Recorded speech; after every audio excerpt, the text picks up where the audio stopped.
దీపావళి సందర్భంగా హరీష్ అకాడమీ అందిస్తోంది అన్ని ఆన్లైన్ కోర్సులపై భారీ discount offers. Group 2, SI, constable, CDPO, JL, DL full course ఏదైనా ₹499 మాత్రమే. ఈ ఆఫర్ అక్టోబర్ 28 నుండి నవంబర్ 5 వరకు మాత్రమే. సులభంగా జాబ్ సాధించే విధంగా లెజెండరీ ఫ్యాకల్టీచే రూపొందించబడిన స్టాండర్డ్ ఆన్లైన్ క్లాసెస్. మరెందుకు ఆలస్యం? వెంటనే హరీష్ అకాడమీ యాప్ ను డౌన్లోడ్ చేసుకోండి, విజయం సాధించండి. Harish the best academy. Phone number 8341116915.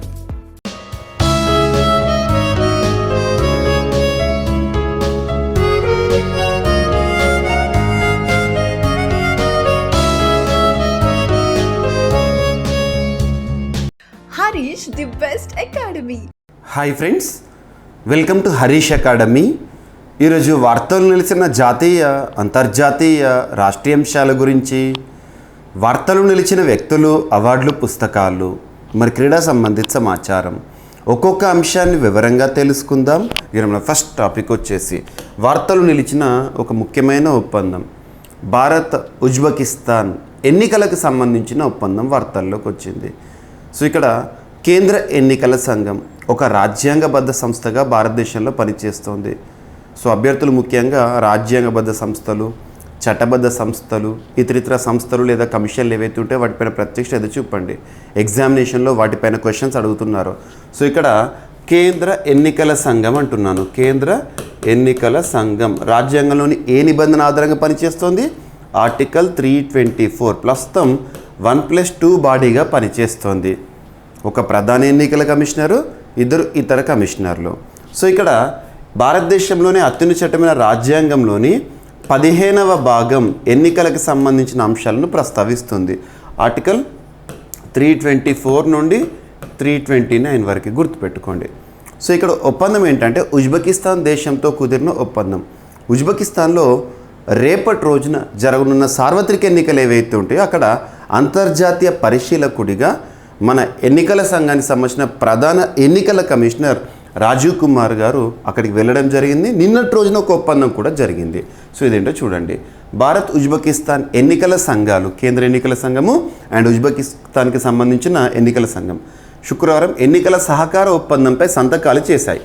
భారత ప్రధాన ఎన్నికల కమిషనర్ రాజీవ్ కుమార్ ఉజ్బెకిస్తాన్ రాజధాని తష్కెంట్ను సందర్శించిన సందర్భంగా ఈ ఒప్పందం కుదిరింది. అక్టోబర్ 27 అంటే రేపటి రోజున ఉజ్బెకిస్తాన్లో ఎన్నికలు జరగనున్నాయి. వాటికి రాజీవ్ కుమార్ గారు అంతర్జాతీయ పరిశీలకుడిగా అక్కడ వ్యవహరిస్తారు. ఎన్నికల సహకార ఒప్పందం ప్రజాస్వామ్య దేశాలైన భారత్ ఉజ్బెకిస్తాన్లకు పరస్పరం ప్రయోజనకరం అవుతుంది. ఈ ఏడాది లోక్సభ ఎన్నికలు మనందరికీ తెలుసు. భారతదేశంలో 18th లోక్సభ ఎలక్షన్స్ అనేవి మనం ముఖ్యంగా మార్చ్ 3rd వీక్ నుండి ఎన్నికల కోడ్ని చూసాము. మార్చ్, ఏప్రిల్, మే, జూన్ 1st వీక్ వరకు మనకు దేశంలో ఎన్నికల కోడ్ని చూస్తాము. ఈ సమయంలో భారతదేశంలో జరిగిన 7 దశలు జరిగిన ఎన్నికలు ఏవైతే ఉంటాయో, సార్వత్రిక ఎన్నికలు ఏవైతే ఉంటాయో, లోక్సభ ఎన్నికలు, వాటికి పరిశీలక దేశంగా ఉజ్బెకిస్తాన్ వ్యవహరించింది. ఓకేనా? ఉజ్బెకిస్తాన్ ఎన్నికల సంఘ ప్రతినిధులు భారత్కు వచ్చి ఎన్నికల ప్రక్రియను వీక్షించారు పరిశీలకులుగా. ప్రపంచం అంతటా 30 దేశాల ఎన్నికల సంఘాలతో భారత్కి ఇప్పటికే సహకార ఒప్పందం, ఎన్నికల సహకార ఒప్పందం అనేది ఉంది, గుర్తుంచుకోండి. ఇక్కడ ఒక ఎక్స్ట్రా పాయింట్, ఉజ్బెకిస్తాన్ రాజధాని ఏంటి? తష్కెంట్. సో తష్కెంట్కి భారతదేశ చరిత్రలో ఒక సాడ్ స్టోరీ ఉంది. అదేంటంటే ఇప్పటి వరకు భారతదేశ చరిత్రలో ప్రధానమంత్రులను మనం చూస్తూనే ఉన్నాం. అందులో ఒకే ఒక్క ప్రధాని, ఇప్పటివరకు భారతదేశ చరిత్రలో ఒకే ఒక్క ప్రధాని భారతదేశం వెలుపల మరణించిన ప్రధానిగా చరిత్రలో ఉన్నారు. తను భారతదేశంలో 2వ ప్రధానమంత్రిగా గుర్తుంచుకున్న వ్యక్తి మనం లాల్ బహదూర్ శాస్త్రి. సో లాల్ బహదూర్ శాస్త్రి గారు ప్రస్తుత ఉజ్బెకిస్తాన్ రాజధాని తష్కెంట్లో మరణించారు. అప్పుడు USSRలో ఉండేది, గుర్తుంచుకోండి. ఇక 1990sలో USSR విచ్ఛిన్నము తర్వాత కంట్రీస్ ఏర్పడడం అవన్నీ చూసాం కదా. సో ఇప్పుడు ఉజ్బెకిస్తాన్, ఒకప్పుడు USSR. సో గుర్తుంచుకోండి. సో తష్కెంట్లో మరణించిన ప్రధాని లాల్ బహదూర్ శాస్త్రి. ఇప్పటివరకు విదేశీ గడ్డపై మరణించిన ఏకైక ప్రధాని లాల్ బహదూర్ శాస్త్రి. పేరు గుర్తుంచుకోండి. Mysterious death in Indian history. ఇక నెక్స్ట్ ముద్ర యోజన గురించి మనం తరచూ చూస్తున్నాము. 2015 సంవత్సరం నుండి ముద్ర యోజన స్కీమ్ అనేది అమల్లోకి వచ్చింది. 2015 April 8. So Mudra full form ఏంటి? Micro units development and refinance agency Mudra. So ముఖ్యంగా భారతదేశంలో ఎంఎస్ఎంఈ సెక్టార్కి ఉపయుక్తంగా రుణాలను అందించే సంస్థగా చెప్పొచ్చు.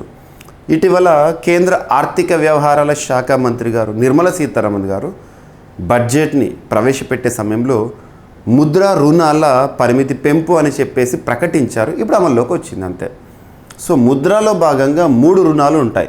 1 శిశు, 2 కిషోర్, 3 తరుణ్. ఇప్పటివరకు రుణ పరిమితి ఎలా ఉంది అంటే శిశు రుణాల కింద ముద్రలో భాగంగా శిశు పేరుతో 50,000 వరకు రుణ పరిమితితో కూడుకున్న రుణాన్ని ఇచ్చేవారు. కిషోర్లో భాగంగా 50,000 నుండి 5 లక్షలు, తరుణ్లో భాగంగా 10 లక్షల వరకు రుణ పరిమితి ఉండేది. ఇప్పుడు 20 లక్షల వరకు రుణ పరిమితిని పెంచడం జరిగింది. 20 లక్షలకు ముద్రా యోజన రుణ పరిమితి పెంపు అమల్లోకి వచ్చింది. ప్రధానమంత్రి ముద్రా యోజన కింద ఇచ్చే రుణాల పరిమితిని రెట్టింపు చేసి 20 లక్షల రూపాయలుగా కేంద్రం సవరించింది. దేశంలో ఔత్సాహిక పారిశ్రామికవేత్తలకు ప్రోత్సాహం ఇవ్వడం కోసం ఈ నిర్ణయం తీసుకుంది కేంద్ర ప్రభుత్వం. ముద్రా పథకం ప్రధాన లక్ష్యాలైన పథకాల లబ్ధి వారికి కూడా నిధులు అందించడానికి మరింత ముందుకు తీసుకెళ్తామని చెప్పడం జరిగింది. గుర్తుపెట్టుకోండి, ఓకేనా. అంత క్రితం తరుణ్ విభాగం కింద రుణ పరిమితి ఏదైతే ఉంటుందో రుణాలు తీసుకునే వాటిని తిరిగి చెల్లించిన వారికి ఈ రుణ పరిమితి పెంపు వర్తిస్తుందని నిర్మలా సీతారామన్ గారు చెప్పారు. ఇక ఇండస్ట్రియల్ ఆల్కహాల్పై చట్టాలు చేసే హక్కు రాష్ట్రాలకే ఉంది. మనం నిన్నటి క్లాసు మొన్నటి క్లాసులో కూడా సుప్రీంకోర్టు ఇచ్చిన కీలక తీర్పుల గురించి చూస్తున్నాము. సో పర్యావరణానికి సంబంధించి అది ప్రాథమిక హక్కులో భాగం అని చెప్పేసి మొన్న చూసాము. నిన్నటి రోజున ఆధార్ కార్డుని వయసు నిర్ధారణ పత్రంగా గుర్తించలేమని చెప్పేసి చూసాము. సో ఇక్కడ భారతదేశంలో సమాఖ్య వ్యవస్థను మనం చూస్తున్నాం. దేశంలోని అత్యున్నత చట్టమైన రాజ్యాంగంలో ఇండియా ఇస్ ఫెడరల్ కంట్రీ అని ఎక్కడ లేదు. భారతదేశం సమాఖ్య దేశం అని ఎక్కడ కూడా రాయలేదు. కానీ సమాఖ్య లక్షణాలు కనబడుతున్నాయి. సో మనం ఇండియన్ పాలిటీలో భాగంగా సమాఖ్య వ్యవస్థ గురించి కూడా చూడడం జరుగుతుంది. సో అందులో భాగంగా సమాఖ్య లక్షణం ఏంటి? ఒక బేసిక్ పాయింట్ చెప్పండి, అధికారాల విభజన. భారతదేశం అంతా పరిపాలిస్తున్న కేంద్ర ప్రభుత్వం ఉంది. సో కేంద్ర ప్రభుత్వానికి సంబంధించి కేంద్ర జాబితా అంటాము. భారతదేశంలో ఒక్కొక్క యూనిట్ రాష్ట్రాలు ఉన్నాయి కదా, రాష్ట్రాల్లో రాష్ట్ర ప్రభుత్వాలు పరిపాలిస్తున్నాయి. రాష్ట్ర ప్రభుత్వాలు ఏ అంశాలపైన అయితే చట్టాలు చేస్తాయో ఆ అంశాలను ఐటమ్స్ని రాష్ట్ర జాబితా అంటాము. ఇక కేంద్రానికి రాష్ట్రానికి ఇద్దరికి కూడా సమాన అధికారాలు కల్పించడానికి కొన్ని ముఖ్యమైన ఐటమ్స్ ఉంటాయి. వాటిని ఉమ్మడి జాబితా అంటాం. ఉమ్మడి జాబితా. ఈ అధికారాల విభజన గురించి ఆర్టికల్ 246లో మీరు నేర్చుకుని ఉంటారు. ఆర్టికల్ 246 కేంద్ర జాబితా, రాష్ట్ర జాబితా, ఉమ్మడి జాబితా. కేంద్ర జాబితా అంటే అందులో పేర్కొన్న అంశాలపైన కేంద్ర ప్రభుత్వానికి మాత్రమే పార్లమెంట్ ద్వారా చట్టాలు చేసే అధికారం. రాష్ట్ర జాబితా అంటే రాష్ట్ర ప్రభుత్వానికి మాత్రమే ఉంటుంది. అలాగా. సో ఇక్కడ కేంద్ర జాబితా అంటే కరెన్సీ కానివ్వండి, సో విమానయాన రంగానికి సంబంధించి రైల్వేలు ఇటువంటివి, అండ్ డిఫెన్స్ రక్షణ వ్యవస్థ. రాష్ట్ర జాబితా అంటే లా అండ్ ఆర్డర్, పోలీసు ఇటువంటివి, జైలు ఇటువంటివి. ఓకేనా. సో ఇక్కడ అబ్జర్వ్ చేస్తే మరి ఇండస్ట్రియల్ ఆల్కహాల్పై చట్టాలు చేసే హక్కు రాష్ట్రాలకు ఉంటుందని సుప్రీంకోర్టు రాజ్యాంగ ధర్మాసనం. మళ్ళీ రాజ్యాంగ ధర్మాసనం, సాధారణ ధర్మాసనం అంటే ఏంటి? సాధారణ ధర్మాసనం అంటే 1, 2, 3, 4 న్యాయమూర్తులు ఉన్న బెంచ్. అదే రాజ్యాంగ ధర్మాసనం అంటే ఏంటంటే రాజ్యాంగపరమైన వివాదాలు తలెత్తినప్పుడు పరిష్కరించడానికి కనీసం 5 న్యాయమూర్తుల బెంచ్ ఉంటుంది కదా, దాని రాజ్యాంగ ధర్మాసనం. కనీసం 5 న్యాయమూర్తులు ఉండాలి. సో పారిశ్రామిక ఇండస్ట్రియల్ ఆల్కహాల్ ఉత్పత్తి, సరఫరా, నియంత్రణపై చట్టాలు చేసే అధికారము రాష్ట్రాలకే ఉందని సుప్రీంకోర్టు స్పష్టం చేసింది. 1990లో 7 సభ్యుల రాజ్యాంగ ధర్మాసనం ఇచ్చిన తీర్పును కొట్టివేస్తూ సుప్రీంకోర్టు ప్రధాన న్యాయమూర్తి జస్టిస్ డివై చంద్రచూడ్ నేతృత్వంలోని 9 మంది సభ్యుల రాజ్యాంగ ధర్మాసనం ఈ మేరకు తీర్పు వెలువరించింది. రాష్ట్రాలకు ఈ విషయంలో ఉన్న అధికారాన్ని తొలగించలేమని తేల్చి చెప్పింది. ఇండస్ట్రియల్ ఆల్కహాల్ ఉత్పత్తి, సరఫరాపై నియంత్రణ అధికారం కేంద్ర ప్రభుత్వానికి లేదని ధర్మాసనం వెల్లడించింది. 9 మంది సభ్యులతో కూడిన సుప్రీంకోర్టు ధర్మాసనం 8-1 మెజార్టీతో రీసెంట్గా తీర్పును వెలువరించింది. అయితే ఈ తీర్పులో ధర్మాసనంలోని జస్టిస్ నాగరత్న మాత్రం విభేదించారు. ఓకేనా, గుర్తుపెట్టుకోండి. ఇక రచయితల కోసం ఓ గ్రామం అనేది ఏ రాష్ట్రానికి సంబంధించి వార్తల్లోకి వచ్చిందంటే ఉత్తరాఖండ్. సో ఉత్తరాఖండ్ రాష్ట్రంలో బీజేపీ అధికారంలో ఉంది. పుష్కర్ సింగ్ ధామీ గారు ముఖ్యమంత్రిగా విధులు నిర్వర్తిస్తున్నారు. సో ఇక్కడ అబ్జర్వ్ చేస్తే రచయితల కోసమే ఒక గ్రామాన్ని ఏర్పాటు చేశారట రాష్ట్రంలో. సో రచయితల కోసం ఓ ప్రత్యేక గ్రామాన్ని ఉత్తరాఖండ్లో ఏర్పాటు చేశారు. దీనిని శుక్రవారం మాజీ రాష్ట్రపతి రామ్నాథ్ కోవింద్ గారు, ఉత్తరాఖండ్ గవర్నర్ గుర్మీత్ సింగ్ గారు, ముఖ్యమంత్రి పుష్కర్ సింగ్ ధామీ గారు ప్రారంభించారు. డెహ్రాడూన్కు 24 కిలోమీటర్ల దూరంలోని తానో గ్రామం సమీపంలో ఈ రచయితల గ్రామాన్ని ఏర్పాటు చేశారు. ఇందులో రచయితలకు అనుకూలమైన నిశ్శబ్ద సృజనాత్మక వాతావరణాన్ని ఇక్కడ కల్పించారట. అండ్ హిందూ మహాసముద్రం వేడెక్కుతోంది. సో వాతావరణ మార్పు ప్రభావము. సో ఇతర సముద్రాలతో మహాసముద్రాలతో పోలిస్తే హిందూ మహాసముద్రమే ఎక్కువగా వేడెక్కుతోందని చెప్పేసి నివేదికలు పరిశోధనలు చెప్తున్నాయి. మనందరికీ తెలుసు India is queen of Indian ocean. Indian ఓషన్కి ఇండియాని క్వీన్ అంటాము. సో అటువంటి ఇండియన్ ఓషన్ వేడెక్కడం అనేది మన భారతదేశంపై చాలా ప్రభావం చూపిస్తుంది. కాబట్టి ఇక్కడ ఇంపార్టెంట్. బంగాళాఖాతంలో మత్స్య ఉత్పత్తులపై ప్రభావం, మత్స్యకారుల జీవనోపాధానికి ఆటంకాలు కూడా ఉన్నాయంట. వాతావరణ మార్పులు, భూతాపం కారణంగా మహాసముద్రాలు వేడెక్కుతున్నాయి. తూర్పు తీరంలో మత్స్యకారుల జీవనోపాధిపై దీని ప్రభావం పడుతోంది.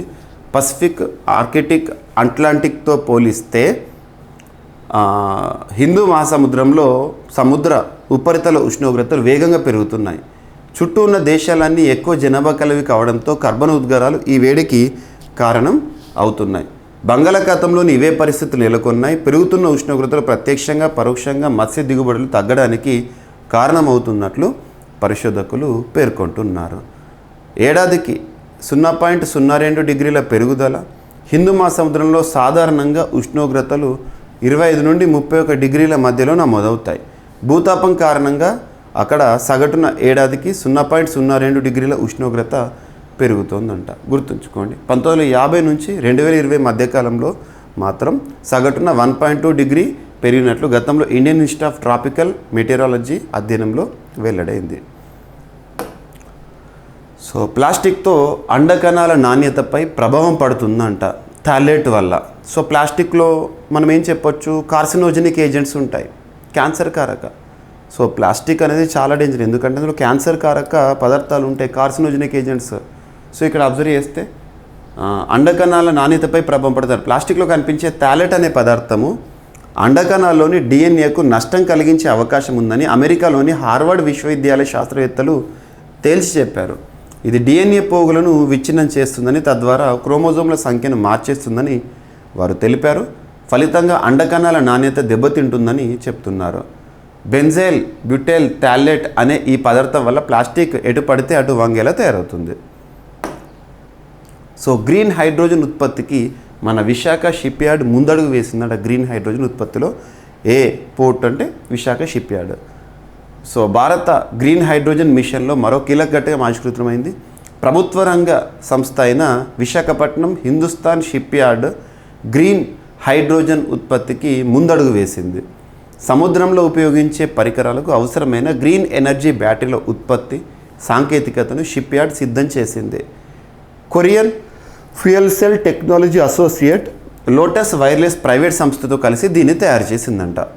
దేశ సముద్ర రంగానికి అత్యాధునిక హైడ్రోజన్ ఇంధన సెల్ టెక్నాలజీని పరిచయం చేసేందుకు తోడ్పడుతుందని హిందుస్థాన్ షిప్ యార్డ్ లిమిటెడ్ నిన్నటి రోజున ఒక ప్రకటనలో చెప్పడం జరిగింది. ఇక తెలంగాణ రాష్ట్రానికి సంబంధించిన 2 అంశాలు మరియు ఆంధ్రప్రదేశ్ రాష్ట్రానికి సంబంధించిన అంశాలు ఏంటో చూద్దాము. సో తెలంగాణ రాష్ట్రంలో కొత్తగా 13 పట్టణాభివృద్ధి సంస్థల ఏర్పాటుకు సంబంధించి జీవోల్ని ప్రభుత్వం జారీ చేసింది. మరియు 6 అర్బన్ డెవలప్మెంట్ అథారిటీలను విస్తరించే జీవోలను రిలీజ్ చేసింది. సో తెలంగాణ రాష్ట్రంలో కొత్తగా పట్టణాభివృద్ధి సంస్థలను అర్బన్ డెవలప్మెంట్ అథారిటీని ఏర్పాటు చేస్తూ నిన్నటి రోజున తెలంగాణ రాష్ట్ర ప్రభుత్వం జీవోలను విడుదల చేసింది.